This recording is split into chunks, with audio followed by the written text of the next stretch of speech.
and welcome to Rise. I am so delighted to present this speaker that will take you on a journey to find your purpose. Her name is Tanya Lochner, and she's a business intuitive helping creative and driven entrepreneurs in the arena of conscious coaching, consulting, and advising. She combines quantum human design and powerful strategy for clarity, focus, and inspiration that creates more abundance in your business and life.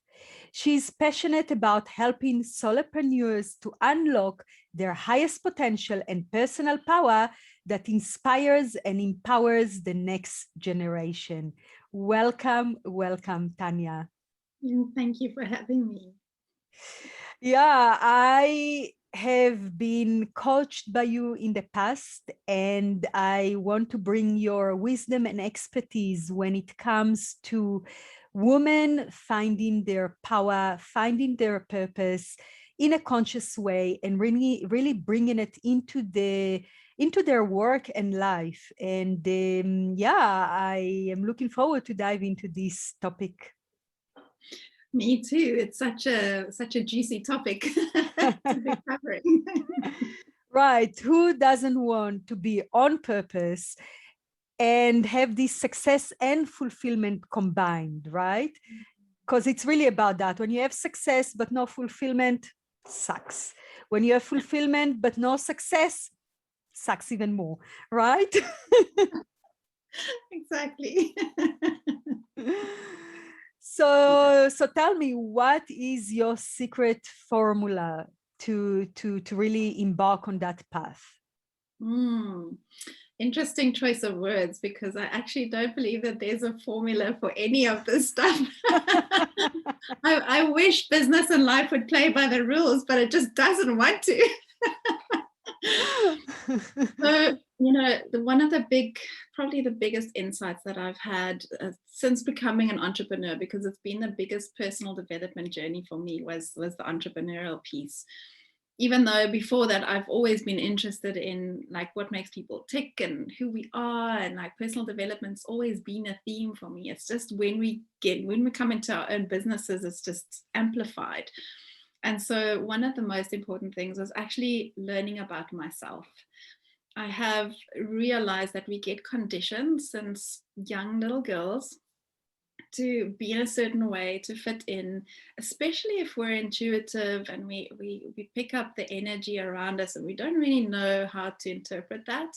And so we start believing there's something wrong with us, especially if we voice some of that, what we pick up and what we're experiencing, and we get told by parents and teachers and those around us that no, it's not like that, it's something different. And I remembered it always used to create this disconnect for me, because I would sort of like sense somebody's intention of what they mean, and they were saying something different or acting in a different way. And so it became a learned behavior for me. So realizing now that the most important thing is to start to know ourselves and to know who we are at soul level, and being able to truly step into that, which is a whole nother thing.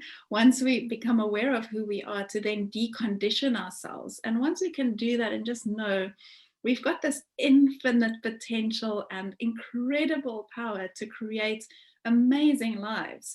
And it's just about owning that. It's about that awareness and that owning. So for me, that's been the journey, is bringing, I come from a corporate background, so it's bringing some of that masculine structure, which is important. We all have to have some sort of structure and framework and processes that we work within.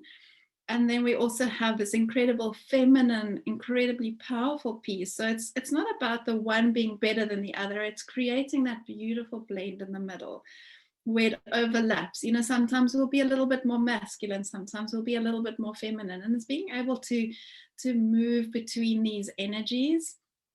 And it all starts again with who we are at soul level. And part of that has been uncovering the internal narrative, what we are saying to ourselves all the time. Because so much of science and research is showing that language has the ability to splice our DNA. So we can literally reprogram our DNA just through the language that we're using.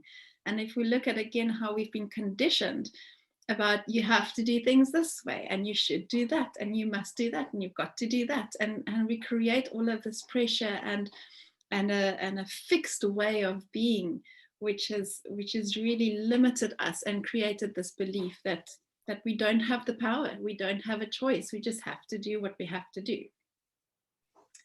So you touched on a few points that I want to go even deeper, because I find it so very vital.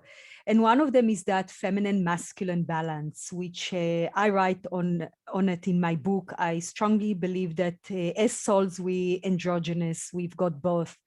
And it's really about the collaboration and cooperation of those two energies, within and without, right?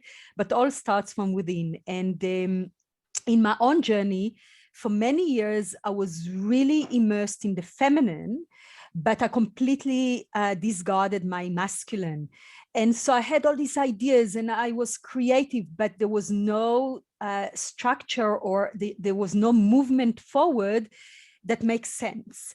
And it's only when I realized that and I started really mindfully bringing my masculine online and creating systems and creating, you know, the planning and directing, that things started to materialize. And especially writing my book, I cannot think of a better or more significant you know, foundation than bringing those energies together to the table, right? And really making them collaborate, because, you know, writing is very feminine. It's bringing the wisdom from the unknown. It's downloading and creating, and that's the birthing part of the feminine. But I could not do that if I did not have the masculine structure that really took me through the process of actually bringing it forward. So I'm really happy that you touched on it. And let's dive a little bit more into that. Right? Yeah, so, you know, a lot of people, like I said, you know, and I love this analogy of a pendulum, because often we're sitting either on the way upside of feminine or way upside of the masculine. And then somebody brings to our awareness that it's time, you know, there's a little bit of an imbalance here. And then we tend to swing right over to the other side, because I was the opposite of you. I was very much in the masculine. I was in the financial world. I was raised by a dad who was from the military. So I was all about structures and pushing hard and climbing the corporate ladder. And so then coming into the coaching world, I learned about this whole new energy thing and this feminine thing. And I was like, oh, I'm missing this thing. So I swung completely over to that side. And I just like, oh, I never ever want to go to that masculine side, because I'd realized, or I'd almost associated it with it's a bad thing to be on that masculine side. And then realizing that, okay, it's not good to be stuck, like you're saying, on the feminine side either, because then we don't move forward. We don't take action. We don't bring that beautiful energy and downloads and ideas and creativity into form, into structure. And so it's almost like that pendulum. It's okay to sort of swing a little bit more into the masculine, then swing a little bit more, until we sort of like come and rebalance and we come to the middle, where we're able to, and that comes with time and with wisdom and with age, that we learn how to balance these different energies, and to be really kind and gentle to ourselves in this process. That it's not it's not like you've got to be this way or that way, or it's got to be, there's no fixed formula and way. No, it doesn't mean that, okay, you're this old or you're at that phase that you've got to be in that way. It's really learning to be able, and because life is really about transitions all the time. So being able to transition from masculine to feminine, sometimes bringing them both together gloriously, and sometimes being able to just tap into the different energies. So absolutely. Right. And I think awareness, it's where it's all starts, right? Knowing that, if I have all this creativity and ideas, but it doesn't come forward, then maybe I should really consciously call my masculine to come and support me, and vice versa, right? So it's really a process of, we really have the choice. We really have the power actually to activate them both. And there is ways also to activate them, right? Say if you find yourself, and I see many women really stuck in the masculine paradigm, because that's how we grew, right? In a culture that was patriarchal for thousands of years. So this is really what we inherited, is doing, running after something. And it comes really against the feminine essence, right? If it's not balanced. And many women reach that point of burnout, and it kind of, life brings them that awakening call in whatever way, shape, or form, to bring them, to call them back into the feminine. So like, I know that for me, for instance, one way to call in the feminine, if I need more of that, is being in nature, is doing something creative, is dancing, anything that is kind of moves me like that, right? What's yours? So, and this is quite a recent thing that's come in for me. I've actually started tapping into the shamanic elements of fire, water, earth, and air. And I've actually started bringing that into my business, because I went and I looked at, where does this working Monday to Friday, 9 to 5 come from? And it was actually never used to be that way. If you go through even 300 years ago, we just did our chores and we lived our lives. There was no sort of like, okay, you clock in and you clock out. That sort of came with the whole revolutionary era, where people had to do that. And especially us as women, we have energy cycles. Mm-hmm. And besides our monthly cycles, besides the moon cycles, we have energy cycles within us. And I found that if I bring that into my business and into my life, so as an example, when I'm in my water week, so it's usually between it can differ from person to person. So let's say 5 to 8 days. When I'm in my water week, it's not a time for me to be pushing and selling and doing all of these masculine things, because my energy is more reflective, it's nurturing. I can still show up and serve my clients and serve my children or connect with them. It's just that guilt-free allowing myself to let go, rather than feeling like I've got to be on and going all the time. When I'm in my fire element, that's when I feel confident and I'm selling and I'm launching and I'm marketing and I'm doing all of these things, because I feel that masculine fire energy of like, I can just go and conquer the world sort of thing. When I'm in my earth, that's when I structure and I plan and I move stuff around, I declutter and I organize. And when I'm in my air is usually when I get all those downloads in the shower, where it's just like millions of ideas of what I want to do. And being able to embody that. So I was in a beautiful circle of women where we would each embody those different elements, and it really helped me to connect in that way. So let's say I was embodying air, I would go outside and I would make a little video of the air going, the wind going through the leaves, and that would like just remind me about communication and blowing and setting boundaries. And when I was embodying earth, it would be like barefoot on the grass, connecting to the earth. So yes, a lot of that stuff is out in nature to show us, and that's been helping me to really get to know my energy cycle. So I no longer feel guilty for when I take some time off, because I know that cycle is coming, that time is coming where I'm going to be in my absolute best energy and power to sell, to talk, to share, to bring out what my potential is into the world. I love it that you mentioned the elements. Yes. We are nature. Nature is us. There's no separation, and we do have all those elements within. And it's really embodying them in their flow, right? They changing and transforming all the time with the moon, which is also something that I write about in the book. Because when we understand our flow, and we are governed by the moon, it's just a fact.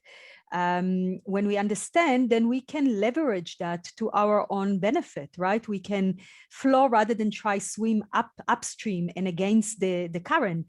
And we can just, happily flow with the movement that is our natural cycle. And I know exactly what you're talking about. I can find myself some days of the month, very specific, it's usually around new moon, that I can, stay until 12, 1 o'clock at night clearing papers. And I hate doing that. I cannot do that any other time of the month.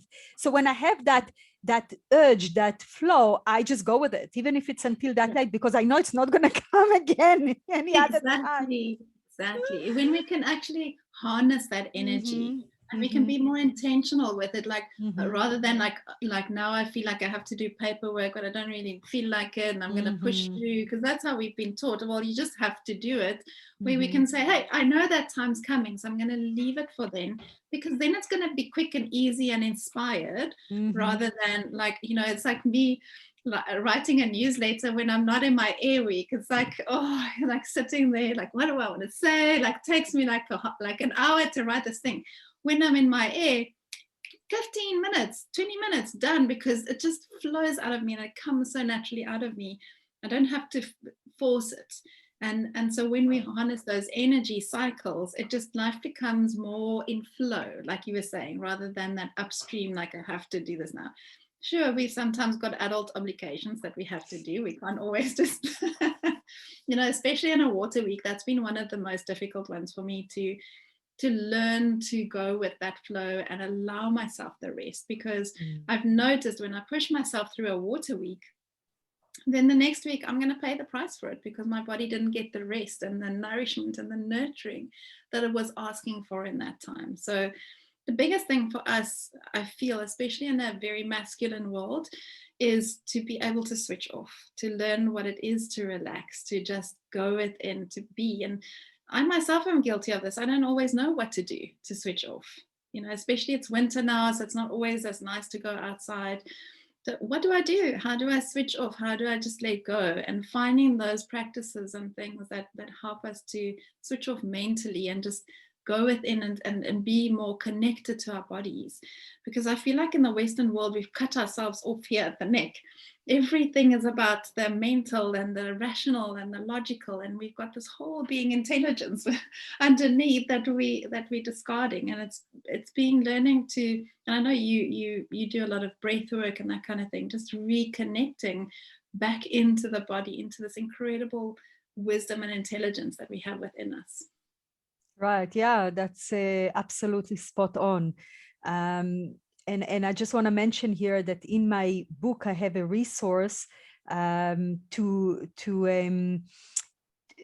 connect to the moon. So I've got really something that you can download and check your flow, your own circular flow as it's connected with the moon. So this is just a beautiful way to make that connection, because sometimes it's not clear and we're not observant of it.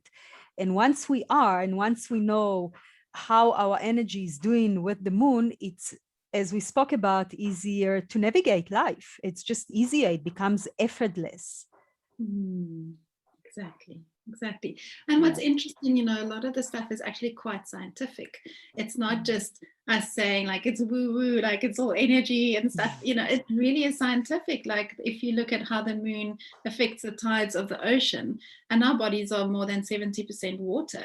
So if we look at, you know, coming back to the whole language thing, if we look at that research where the water, it was some Chinese doctor, I forget his name now, where he had the water and then he had love on the one and he had hate on the other one, and how they could actually scientifically measure how the crystals would change in terms of that language. And so just understanding that a lot of this, just tapping into our own energy and what we say to ourselves, that internal narrative of like, I have to, and you know, life is hard, or I've like got to push and got to show up in a different way than what's your true like feminine or just empowered version of who you are.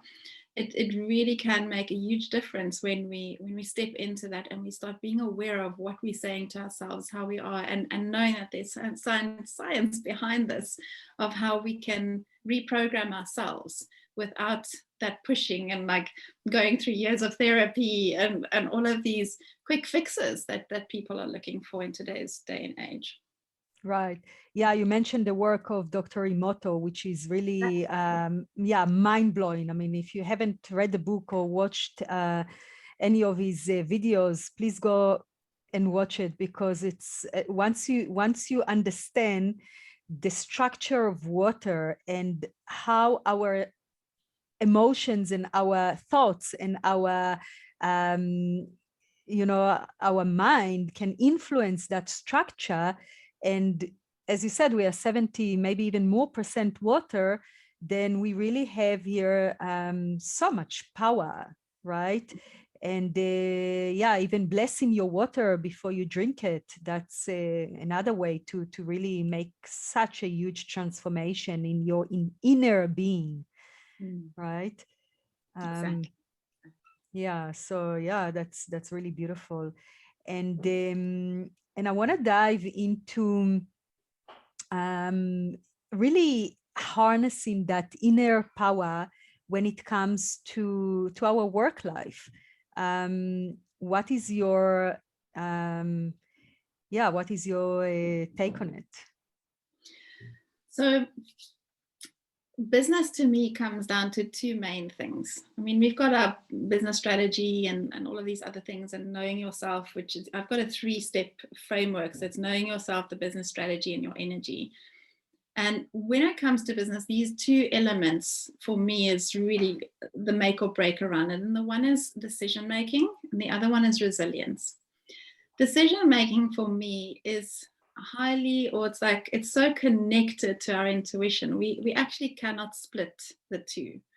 So in order to unlock that power in our business, it's so critical for us to get connected to our intuition. And I do DNA light up, and we call that our light. So we have our light within it. So for some people, it's our soul, our essence, or our intuition. And so being able to connect to that and knowing what decisions to make. So when to do a summit, when to rather do a lead magnet. It's like these little day-to-day decisions, what clients to take on, what to charge for your offers, being able to make those decisions, because that's what keeps people stuck, because they'll either procrastinate because they don't know how to do it, or what's the right way to do it, or they'll give their power away to other people to make the decisions for them. And especially in today's day and age, where the marketing is so convincing and it's like rah rah, it's like really big and flashy, and people put a lot into their marketing budget. So we get pushed by FOMO, right? Like, oh, I don't want to miss out on this, and there's this limited opportunity, and I've got to get. And my first 2 years in business, I was like that. I was learning everything. I was learning how to build websites and funnels and Facebook ads, the whole story. And so when we can really connect into our own light, our own intuition of what's the right next step for me, like, is it the right time to start my podcast? Is it the right time to write my book? And again, linking that with the energy, only doing it when we're really in that inspired state, that creates the sustainable business. And that's where the resilience comes in, because with resilience, we often feel like we have to push through it, or we're so much in the other person's shoes and have so much empathy that we stand back and we sacrifice ourselves and we become the victim. And resilience is actually saying, I see the situation, I see the challenges, and I decide to bring the fullness of who I am anyway. And so it's being able to get those two, and it's part of what I cover in my program as well, is helping people to really connect to that light and being able to make those decisions that's right for them. And as a business coach, I don't want you to be dependent on me to give you the answers. I would like to facilitate you to connect to that for yourself, because that's true empowerment, is when we can start making those decisions for ourselves, and this is where the next generation comes in for me, because we model that to them. We get used to going into corporate environment, or even running our businesses, especially family run businesses, like, okay, this is how you've got to do it. And it's, just like, I'm going to tell you all the answers. And we don't ever learn how to make those decisions for ourselves, those empowered decisions. That's really, like you were saying, for the highest good of everyone, not just for myself, not just for financial gain, not just for success and the trophy of, like, I've done this and I've got the cars and the house and the whatever. It's really like we're coming from the materialistic era into the quantum era, where the currency is well-being more than it is money. And money is still important. So money is not a bad thing. It's just another energy exchange. And when we can connect it to that. So those are probably the two main things that I focus on in my business is making those soul aligned decisions for me and my business, being able to do that, and having the resilience when the challenges comes up to learn to distinguish when is it, okay, this is actually a closed door, or this is something for me to master. So just go at it a little bit more, figure it out, trial and error, just taste it and see how it goes. Right, love it. And I think it's also important to really clarify the why that, yeah, behind everything that you do, that you want to do and create. What is your why? You know, it took me some time to really dissect it enough, so then that why becomes my fuel in days that I, you know, might feel ran out of energy, or you know, not as fired up, not in my full power. I mean, we all have days like that. That why is what keeps me going, right? Yeah. And, you know, my business didn't really take off or get real meaning for me outside of money and paying the bills until I got that clarity, when I really got clear on what am I standing for? What is my big message in the world? And the interesting thing about this, it's very much linked to our purpose. And so a lot of people feel like they only have one purpose. So we're looking for that elusive one thing. What's my one thing? And in reality, most of us are multi-talented, multi-gifted, and our purpose can change, and it can change all the time. So for me, it was realizing that I've got more than one purpose. I've got more than one potential, and that it's okay to focus. And that's where focus comes in. Focus has been a game changer for me, just to say, this is what I'm focusing on right now, because we've got multiple potentials that come our way every single day. There's so many different directions you can go and create, especially if you get that internal narrative right, especially when you get that intuition connected. There's so many ways this can play out. There's no right or wrong. There's no good or bad. It's just our experience and our perspective of that situation, and being able to say, what do I choose? And really taking the driver's seat on that. I'm not in the passenger seat where life is happening to me.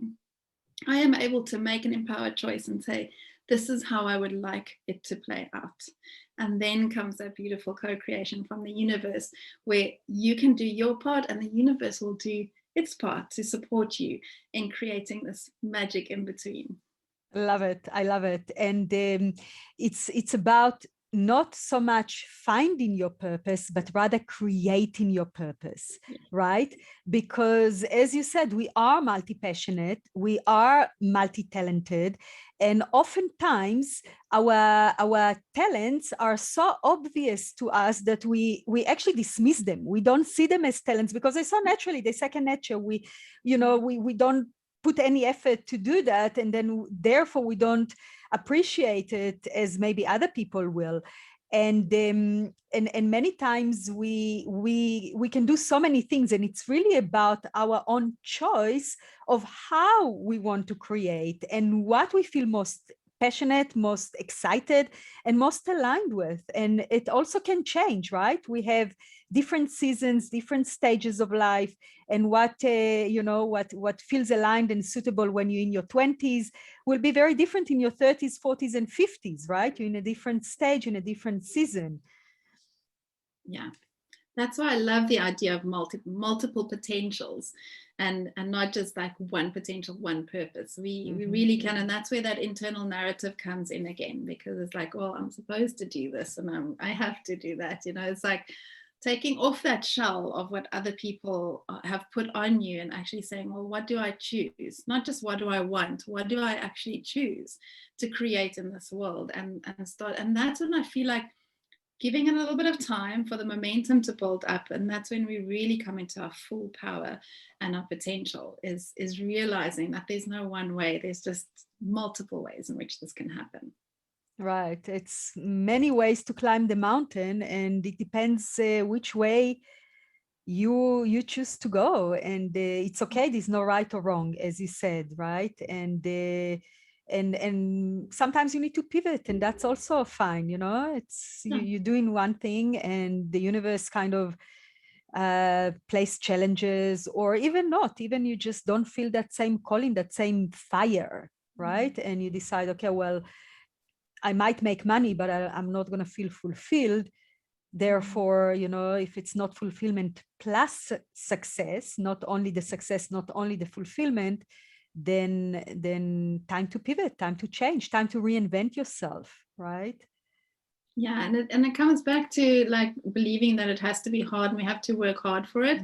Once we tap into like following the joy, following the inspiration, you know, people pick up from that. So your relationships, your business, your clients, it all gets affected by you being in that aligned emotion and energy and an inspired action that you take from there. It doesn't have to be hard work.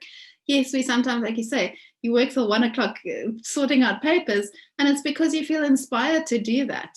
Where if any other time I say, well, now you've got to push until 1 o'clock tonight, always like really hard, right? So it's taking that it has to be hard out of the picture and saying it can actually be easy as long as I feel inspired and even when it's like I use the term adult obligation. So even when there's things that we have to do and we don't feel that inspired in that moment, it's saying, how can I bring peace and joy into this? And this is how where focus comes in, having the right focus on what is nice about this situation versus what I don't like about the situation. It's so hard and you know, it's like really effort to do it. Right. So change what you don't love, and if you can't change it, then learn to love it. Yeah, change your attitude, exactly. Yeah. Right. I mean, all of us will have to do things we maybe don't feel like doing, and all of us in every possible way. I mean, even, you know, cooking 3 meals a day to nourish my family each and every day can be daunting, I can tell you, and I like to cook. Yeah. But I have to, you know, if I have to, I have to. So finding ways to support myself in the process. And this is, I'm mentioning that because this is what I'm going through at the moment. You know, I'm building a menu and I'm trying to make things, I'm trying to bring in systems to support me to do the things that needs to be done. And it's really when we can slow down, right? I think that is a very important point, because oftentimes when we in that rat race and we constantly in do mode, we don't have the time to actually stop, breathe, and take inventory of how life happens for us, and is it supporting us, and what can we do to take back that power and create, you know, sometimes really slight changes that can make huge difference. You know how many times that's happened where I'm like, oh, I'm trying to solve this problem, and I'm like so like rushing and like it's all over the place, and then just when I stop in that moment, I'm like, oh, here's the solution. It's like it's been here all along, and it's just because we're so busy and that's why I really like the power of intention and connecting to the present moment. As much as I love planning and strategies, I'm always thinking of the future.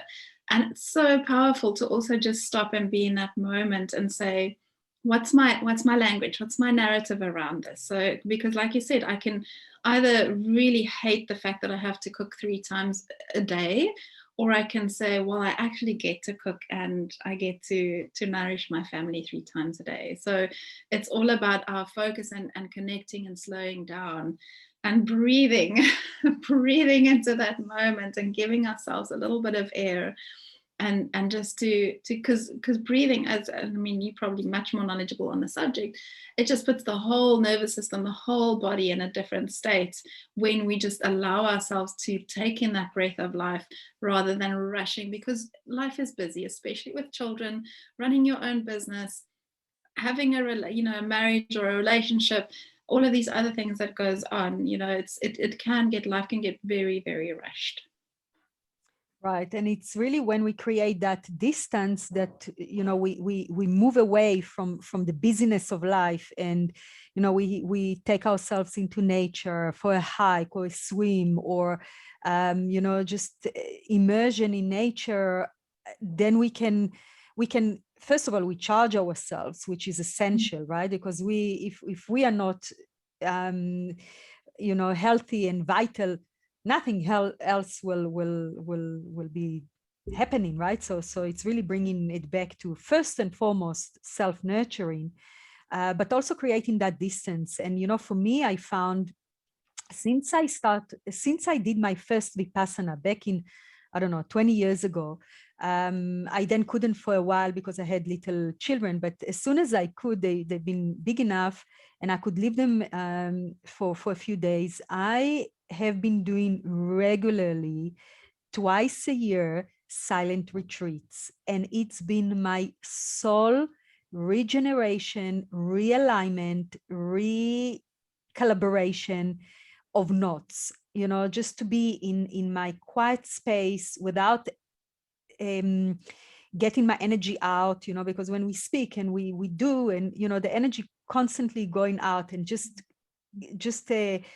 taking that all energy back in and sitting with myself, it was for me, wow. So yeah, I really remember that we are the first one that we have to take care of, even before our kids, right? If you fly and the flight attendant gives you the instructions, what happens in an emergency, they always will say, you have to put the oxygen mask on yourself first before you put it on anyone else. So I heard this beautiful saying the other day of giving from your saucer. So not just from your cup, it's actually like what's flowing over your cup and falling into the saucer, like giving from that space. And so that takes that time, and it's hard for us. I mean, I remember when I did Vipassana for the first time, it was actually a little traumatic for me when I reflected back, because switching off has been so hard, and we not trained to do that anymore. We've trained ourselves to be busy 13 hours of the day, to be distracted 13 hours of the day. And that can sometimes be hard. I remember the first, probably like 3-4 days, it felt like my thoughts were on loudspeaker. Like, what, to stop? I didn't realize how busy my mind had been all the time. And that's in a quiet space. So yeah, it's really important to learn that we can sit with ourselves and really connect in. And again, that's where the intuition and the connecting with our light comes into our business as well, is taking that moment. I sometimes like to do that in the morning before I start and say, what am I really excited about today? What would I really like to create today? Rather than just jumping into reactive mode of responding to emails and appointments and getting everything done, is actually asking myself intentionally, what is it that I desire to create today? Who would I like to connect with today? What would I like to say and to share? And coming from that pure energy, rather than the forceful, like, have to do this, have to do that quickly, like write a newsletter, quickly post on social media. Just really finding that beautiful flow and authentic energy that we share with others. Yeah, this is so important. I feel that, you know, we've got the when we rise and before we go to sleep, these two transition times are so potent times to really take a moment to reflect, to intent, to sit quiet. This is when I do my practice every single morning, and it really sets a whole new tone for the day. Days that I don't do it, looking different. It's just like that, because, you know, when you start your day with that intention and with that set of mind, you already set yourself up for success, right? Yeah, like I said, it's responding versus reacting to your day. So it's like saying, like, I choose to take the driver's seat here. I choose to what I'm going to create and what my day is going to look like, because we have that power within us. It's all about perspective. It's all about internal narrative. I can say to myself, oh, this is going to be a crazy day, and then it will be a crazy day. Or I can say, oh, this is going to be a wonderful day. It's going to have so many interesting, different energies and things coming my way, and I get to choose how I'm experiencing that. Yeah, beautiful. We do have the power. We have the choice. We are multi-talented, passionate, divine human beings. And this is really our birthright, to thrive, to do what we meant to do extraordinary things. And if you hear, you are one of these human beings, and I salute you for that. And we coming to the end of our time together, and I know that you have a free gift that you want to share with our audience. Maybe you can talk about it. So this is for soulpreneurs, I call them. So people who bring their soul calling out into the world through their business. I created a masterclass where I share with you the 3 steps how to activate, uncover, and reclaim the highest potential of your business. Sounds very juicy. And so for all of you here that have their own business or thinking to have their own business, I know that so many people, especially in these times, are pivoting, whether by choice or by chance, right? Circumstances, just know that you can do it. You can do whatever you choose to do and have that great success and fulfillment that you so deserve and your birthright, and will make such an important impact in the world of somebody, even if it's one person, right? And Tanya, it's been a great pleasure to speak to you. It's been enlightening and yeah, very, very inspiring. And if people want to work with you or find you, follow you, what's the best place? Best place is probably my website, which is tanyalochner.com. And I'm sure you'll be sharing the details in the email as well, and with the free gift. So that's the best place to start. And I'm on the usual social media channels under the same name. Great, great. So we'll have all the links on this page. And thank you so much, and blessings your way, and lots of love. Ciao. Thank you. Thank you. Bye.